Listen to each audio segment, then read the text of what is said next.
Les métiers d'agriculture sont en train de devenir de plus en plus complexes.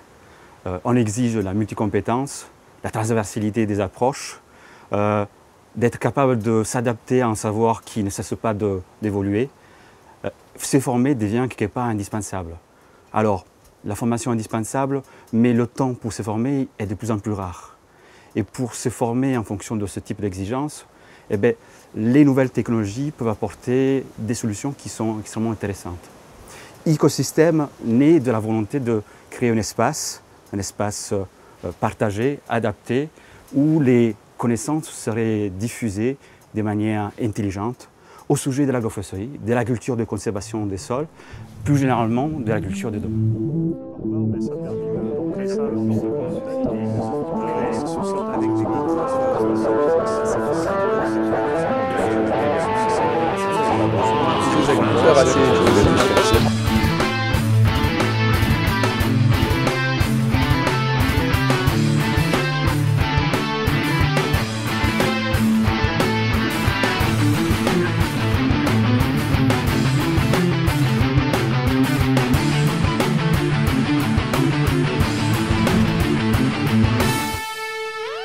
Tout ça doit préparer essentiellement une deuxième phase, la phase de terrain, une phase qui est fortement dépendante de ce préalable qui va nous aider à calibrer, à mieux connaître les besoins et les attentes des stagiaires pour mieux les accompagner dans l'expérience de terrain qui se fera successivement à la formation en distance.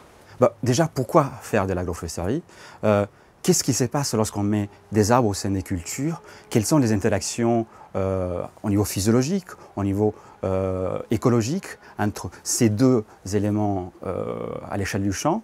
Et plus largement, nous allons aussi réfléchir quel est l'impact, quelles sont les retombées sur le plan économique pour se prolonger à l'échelle du territoire, quels sont les intérêts pour la collectivité, pour les élus éventuellement vis-à-vis de ce type de pratique. Et ensuite, dans la dernière partie, nous allons essayer de voir comment mettre en place un projet agroforestier, sur quelle méthodologie on peut s'appuyer pour réaliser et concrétiser et ensuite gérer et valoriser son projet agroforestier.